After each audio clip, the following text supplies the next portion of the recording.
हरिश्चंद्र जी के जो गाथा है, हरिश्चंद्र एक महान राजा थे श्रोता समाज। ये राम जी के पूर्वज हैं, सूर्यवंश का इतिहास है। राम जी को भी तो कदाचित सभी लोग जानते हो, और जो राम जी को नहीं जानते वो जीने के लायक नहीं हो फिर।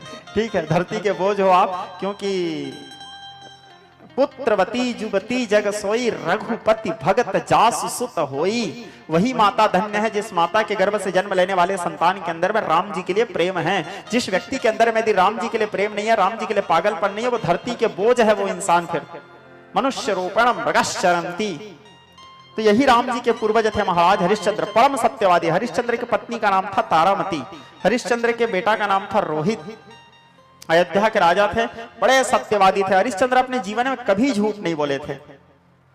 हरिश्चंद्र दानी की सुनिए कहानी, काशी में जाके बिके तीनों प्राणी। महाराज हरिश्चंद्र परम सत्यवादी थे। उनके सत्य का, उनके निष्ठा का, उनके धर्म का डंका तीनों लोक में बजता था। यद्यपि हरिश्चंद्र धरती लोक के राजा थे, मृत्यु लोक के राजा थे, लेकिन हरिश्चंद्र के बड़ाई पाताल में भी होता था और स्वर्ग में भी होता था। इतने सत्यवादी थे।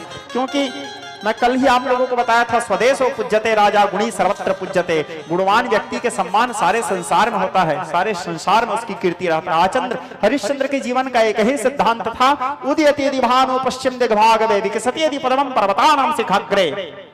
सूर्य पूर्व की जगह पश्चिम से उदय हो जाए, कमल के पुष्प सरोवर के जगह पर्वत के श्रृंखला में खिल जाए, लेकिन फिर भी हरिश्चंद्र अपने वचन से नहीं टल सकता।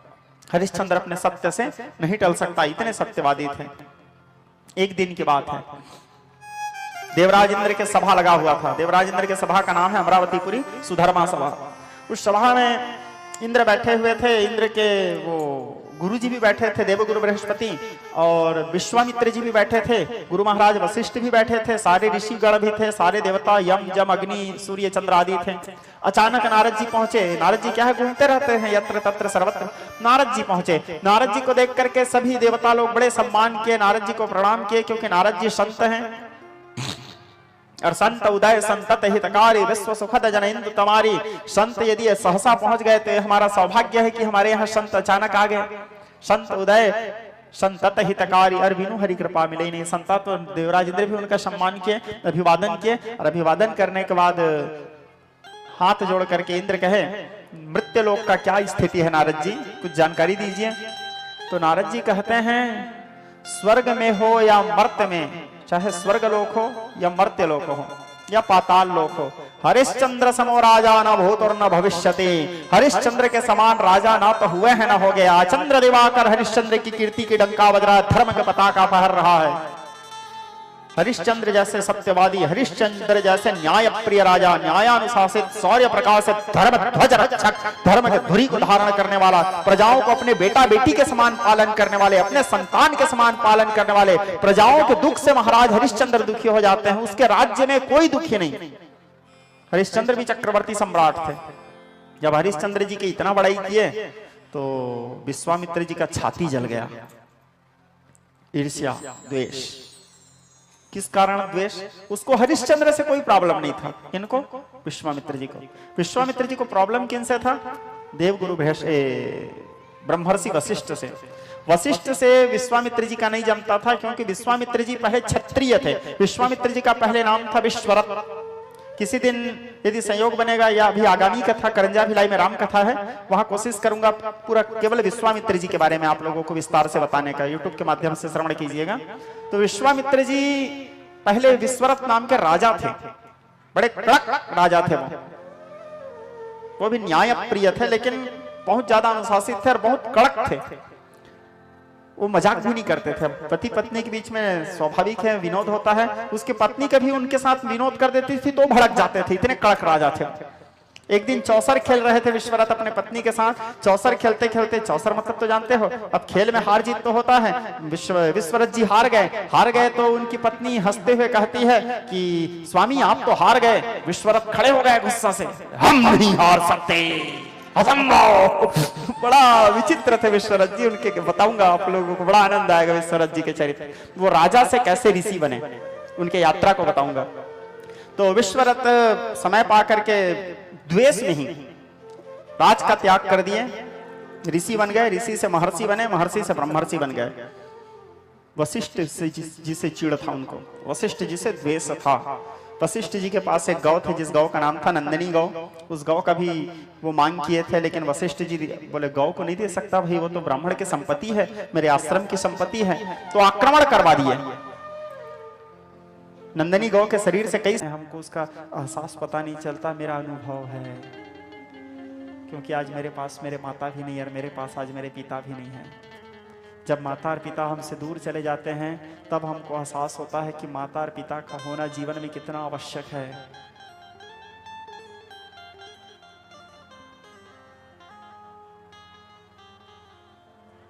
एक कहावत है, बचपना में मां न मरे और बुढ़ापा में पत्नी न मरे। बचपना में यदि मां मर गई तो बच्चे का जीवन बर्बाद, बुढ़ापा में यदि पत्नी मर गए तो उस पुरुष का जीवन बर्बाद।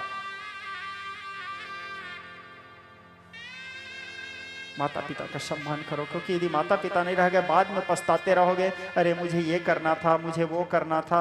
बाद में पछताने से क्या मतलब, आज समय है तो आज कर लो अपने माता पिता के लिए जो कर सकते हो। और ऐसे भी श्रोता समाज, आपके माता पिता रहेंगे भी कितने दिन, ज्यादा ज्यादा आपके विवाह के बाद 5 साल 10 साल जीते हैं मुश्किल से, वही 5 साल सेवा कर लो। 25 साल आपका पालन पोषण किया है, 25 साल आपका सेवा किया है, 5 साल आप कर लो, उसके बाद तो फिर आपको अपने लिए जी नहीं है। तारामती पहुंचती है, कहती है पुत्र उठो। तो रोहित कुमार कहता है दुख इस बात का नहीं है कि मैं मर रहा हूं मां, दुख तो इस बात का है मां कि मैं पिताजी का सेवा नहीं कर पाया मां, आपका सेवा नहीं कर पाया और मैं मर रहा हूं मां। एक बार अपने स्तन पान करा दो मां, एक बार दूध पिला दो मां। इस प्रकार कहते हुए रोहित की आंखों में आंसू आया। जैसे रोहित की आंखों में आंसू आया, तारामती के स्तनों से दूध के धार बह चला, क्योंकि ये मां का ममता है। और ये ममता, ये सामर्थ्य केवल मां में ही है। संसार के किसी रिश्ते में इतना ताकत नहीं जो एक स्तन को हम काटेंगे तो वहां से खून ही निकलेगा, दूध नहीं निकलेगा। लेकिन जब एक शिशु अपने मां के गोद में आता है, गोद में आते ही ममता के कारण वो रक्त दूध के रूप में परिणित हो जाता है। क्या ममता है मां का, वहां तो रक्त ही रहता है ना, लेकिन दूध के रूप में परिणित हो जाता है, दूध के रूप में बाहर निकलता है। और वो परमात्मा का भी क्या लीला सोचो, बच्चे के जन्म लेने से पहले बच्चे के आहार तैयार करके रख देते हैं। बच्चे के जन्म लेने से पहले बच्चे के आहार तैयार करके रख देते हैं।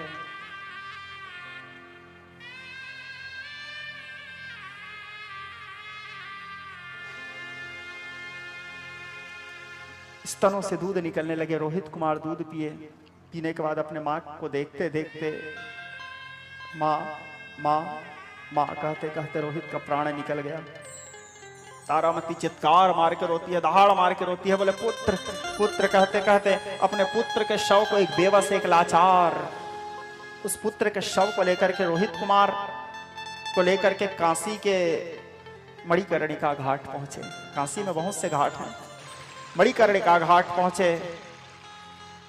वहां पर वो भंगी था, भंगी तो नहीं रहता था, भंगी के असिस्टेंट था कौन, हरिश्चंद्र। उसको भंगी आदेश किए थे कि बिना कर और कफन के किसी को यहाँ शव जलाने मत देना, कर लेना और कफन लेना। तो जैसे अंधेरी रात था, जैसे पुत्र के शव को लेकर के पहुंचे, आवाज देता है। हरिश्चंद्र को क्या पता कि वो उसी के पत्नी और उसी के बच्चे, अंधेरा में पहचान नहीं पाए। बोले कौन हो, चले जाओ, यदि कर और कफन लेके आए हो तो ही शव को जला सकते हो।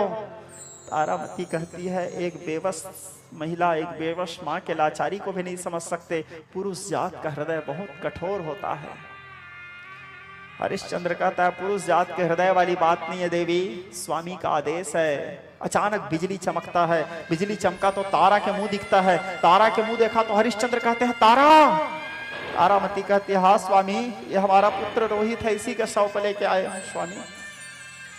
हरिश्चंद्र धड़ाम से नीचे गिर गए। हरिश्चंद्र कहते हैं तारा मैं जान गया कि ये मेरा पुत्र है, फिर भी रे तारा मैं इसको जलाने की अनुमति नहीं दे सकता, क्योंकि सत्य के लिए मैंने सब कुछ छोड़ा है तारा, और मेरे स्वामी का आदेश है कि मैं बिना कर और कफन के न जलाऊं, ये भी आदेश है, ये भी मेरा धर्म है। तो आज कैसे मैं सत्य और धर्म का त्याग कर दूं तारा, इसको ले जाओ तारा तुम यहां से। तारामती कहती है धिक्कार है स्वामी तुम्हारे उस सत्य को जिसमें दया नाम का चीज नहीं है। इस प्रकार कहते हुए तारा उस बालक को लेकर के गंगा जी के किनारे चले गई और गंगा जी से प्रार्थना करने लगी, बोले माँ मेरा कोई नहीं है माँ, इस संतान को मैं अग्नि भी नहीं दे पा रही हूँ माँ, इसको आप अपने गोद में ले लो माँ। ऐसे कहते कहते पुकार करके नेत्र बंद करके तारामती रुदन कर रही थी। अचानक गंगा जी के धारा प्रचंड वेग से आए, तारा के हाथ से उस पुत्र को बहा करके ले गए, गंगा जी में बहने लगे। हरिश्चंद्र के और तारामती की सब वारे वशिष्ठ क्या शिष्य पाया है, सब कुछ लूट गया लेकिन उसके बाद भी सत्य का त्याग नहीं किया। वारे हरिश्चंद्र एक बार और परीक्षा लूंगा, इस प्रकार विचार करके उस बहते हुए 100 को उठा लिए। कौन? विश्वामित्र गंगा जी से। तारामती दुखी होकर के वहां काशी में माँ विशालाक्षी जी का मंदिर है, शक्तिपीठ है, वहां पर ऐसे लेटी हुई थी तो बेहोश हो गई अपने पुत्र के वियोग में। कई बार क्या होता है, दुख में व्यक्ति बोलने सुनने समझने की क्षमता खत्म हो जाता है। दुखी होकर के बेहोश हो गई थी, अचेत हो गई थी, तो 100 को ला करके वहां पर रख दिए। कहा? तारामती के पास। और काशी में जाकर के ढिंडोरा पीटने लगे। कोई एक चुड़ैल आई है, छोटे छोटे बच्चों को ले जाकर के बलि दे रही है माता के मंदिर में। जैसे राजा को पता चला, राजा भंगी को आदेश किया, बोले भंगी कोई चुड़ैल आई है भद्रकाली मंदिर में, बच्चों को बलि, जाओ उस चुड़ैल का गला काट दो। राजा के आदेश भंगी को मिला। भंगी आकर के हरिश्चंद्र को आदेश देता है, क्योंकि हरिश्चंद्र उसका नौकर था। बोले जाओ जाकर के कोई चुड़ैल है भद्रकाली मंदिर में, उसका गला काट दो। हरिश्चंद्र स्वामी के आदेश पालन करना है, सत्य धर्म का पालन करना है। दुधारी नंगी तलवार लेकर के उसके गला काटने पहुंचे। जाके देखते हैं वो तो तारा है। हरिश्चंद्र रोने लगे, कहने लगे तारा आज मैं इस मोड़ में आ गया तारा, कम से कम आपके हाथ से मरूंगी तो पति लोग चले जाऊंगे स्वामी। हरिश्चंद्र कहता है लेकिन तुम्हारे चंद्रमा के समान मुख को देख करके कहीं मेरा चकोर मन विचलित न हो जाए तारा, इसलिए पहले मेरे आंखों में पट्टी बांध दे। तारामती अपने साड़ी को फाड़ती है, हरिश्चंद्र के आंख में पट्टी खोलो बेटा। हरिश्चंद्र बोलता है अब बचा ही क्या है जिसको देखने के लिए आंख खोलो। भगवान स्वयं अपने हाथों से हरिश्चंद्र के पट्टी खोले। पट्टी खोलने के बाद बोले हरिश्चंद्र जाओ, हरिश्चंद्र अयोध्या का सुख भोगो। हरिश्चंद्र कहता है दिया हुआ राज्य को मैं नहीं भोग सकता प्रभु, दान कर चुका हूं उसको, मैं दिया हुआ चीज में कैसे बैठूं। भगवान बोले हरिश्चंद्र यहाँ संसार में कोई चीज किसी का नहीं है, मेरा है, क्योंकि ईश्वर मैं हूं, सभी चीजों पे अधिकार केवल मेरा है। मैं अपने अयोध्या को तुमको वापस करता हूं। बोले फिर भी प्रभु मैं नहीं बैठ सकता उस सिंहासन में जिसको मैं दान कर चुका हूं। तो बोले रोहित बैठेगा फिर, तुम्हारा बेटा। बोले रोहित कहां से बैठेगा प्रभु, वो तो मर गया प्रभु। भगवान बोले कहां मरा है? भगवान आवाज दिए बेटा रोहित। रोहित ऐसे उठता है मानो कोई सोए हुए बच्चे उठ रहे हो। उठ करके आए, अपने पिताजी के चरणों में गिर गए। तो हरिश्चंद्र तारामती अपने पुत्र को जागृत अवस्था में देखे गदगद हो गए, नेत्रों से विरल अश्रुपात होने लगे। देवता लोग आकाश मार्ग से पुष्प वृष्टि करने लगे, नारायण जी के जय घोष करने लगे, जय शब्दा नवा शब्दा संग शब्दा तथैव च, जयकार करने लगे। उसी समय विश्वामित्र जी आए। विश्वामित्र जी आए तो नारायण जी कुपित हो गए। नारायण जी चक्र को आदेश दिए, बोले जाओ चक्र, मेरे भक्त हरिश्चंद्र को कष्ट देने वाले विश्वामित्र के गला काटो। हरिश्चंद्र हाथ जोड़ दिए, कहने लगे प्रभु ना प्रभु, मेरे कारण किसी ऋषि का गला कट जाएगा तो मेरा तो पूरा धर्म नष्ट हो जाएगा प्रभु, इसको जीवन दान दे दो प्रभु, इसको प्राण दान दे दो। चक्र तो चल चुका था नारायण जी के हाथ से, वापस कैसे लें? हरिश्चंद्र कहता है यदि मैं जीवन भर मन वचन कर्म से सत्य धर्म का पालन किया हूं तो सुदर्शन वापस आ जाओ। सुदर्शन जो नारायण के अतिरिक्त किसी का आदेश पालन नहीं करता, हरिश्चंद्र जब आदेश किए तो हरिश्चंद्र के आदेश से सुदर्शन भी वापस आ गए। क्यों? क्योंकि वो सत्य धर्म का पालन किया था। त्यागेन सत्य संचाभ्याम और नास्ति सत्यात् परम तपः, सत्य के समान दूसरा कोई तपस्या नहीं है, सत्य के समान दूसरा कोई तप नहीं है, सत्य के समान दूसरा कोई जप नहीं है। उसके पास सत्य का सिद्धि था, क्योंकि सत्य के स्वरूप ही नारायण है। सत्य व्रतम सत्य संगम सत्य नारायण हरिम यत् सत्येन जगत सत्यम सत्यम त्वाम प्रणमाम्यहम्। विश्वामित्र कहता है मैं 36,000 वर्ष तपस्या किया हूं हरिश्चंद्र, अपने 36,000 वर्ष तपस्या का फल तेरे को देता हूं। 36,000 वर्ष तपस्या का फल हरिश्चंद्र को दे दिए। विश्वामित्र जी वहां से नारायण जी को प्रणाम करके चले गए। रोहित कुमार का राज्याभिषेक हुआ। हरिश्चंद्र बचत जो शेष जीवन था राजगद्दी में नहीं बैठे, भगवान नाम जाप करते हुए अपने जीवन को भगवान के चरणों में समर्पित कर दिए। हरिश्चंद्र जी के पावन गाथा को जो श्रद्धा के साथ श्रवण करते हैं श्रोता समाज, उसके हृदय में सत्य जागृत होता है, नारायण जी के प्रति चरणों में प्रेम उत्पन्न होता है, सभी प्रकार के उसके जीवन के दुख और संकट को नारायण दूर कर देते हैं। ऐसे सूत जी शौनक आदि ऋषियों को बताते हैं।